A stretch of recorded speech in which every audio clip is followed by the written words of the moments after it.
Definir as atividades é o processo de identificação e documentação das ações específicas a serem realizadas para produzir as entregas do projeto.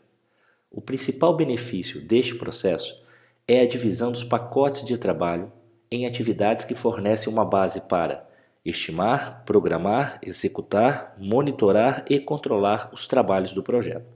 As suas entradas são o plano de gerenciamento do cronograma, linha de base do escopo e os fatores ambientais da empresa e os ativos de processos organizacionais. Como ferramentas e técnicas, temos decomposição, planejamento em ondas sucessivas e opinião especializada.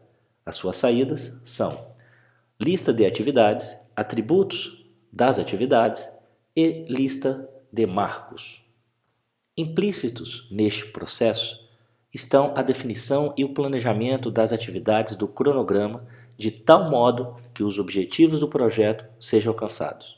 O processo Criar EAP identifica as entregas no nível mais baixo da EAP, o pacote de trabalho.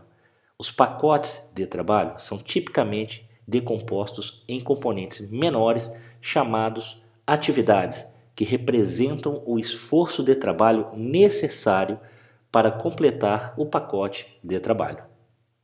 Atividades são sempre verbos, enquanto os produtos são sempre substantivos. A lista de atividades é uma lista abrangente que inclui todas as atividades do cronograma necessárias no projeto. A lista de atividades também inclui o identificador de atividades e uma descrição do escopo de trabalho de cada atividade, em detalhe suficiente para assegurar que os membros da equipe do projeto entendam qual trabalho precisa ser executado. Cada atividade deve ter um título exclusivo que descreve o seu lugar no cronograma, mesmo que tal atividade seja mostrada fora do contexto do cronograma do projeto. As atividades, diferentemente dos marcos, têm durações, durante as quais o trabalho daquela atividade é executado, e podem ter recursos e custos associados àquele trabalho. Os atributos das atividades ampliam a descrição das mesmas através da identificação dos múltiplos componentes associados a cada atividade. Os componentes de cada atividade evoluem ao longo do tempo. Os atributos das atividades podem ser usados para identificar a pessoa responsável pela execução do trabalho, a área geográfica ou o local onde o trabalho deve ser realizado, o calendário do projeto, a que a atividade foi designada e o tipo de atividade como o nível de esforço, o esforço distinto e o esforço distribuído. Lista de marcos. Um marco é um ponto ou evento significativo no projeto.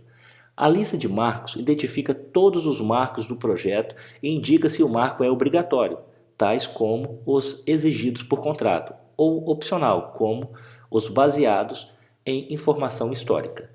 Os marcos são semelhantes às atividades normais do cronograma, com a mesma estrutura e atributos, mas têm duração zero, porque eles representam um momento no tempo.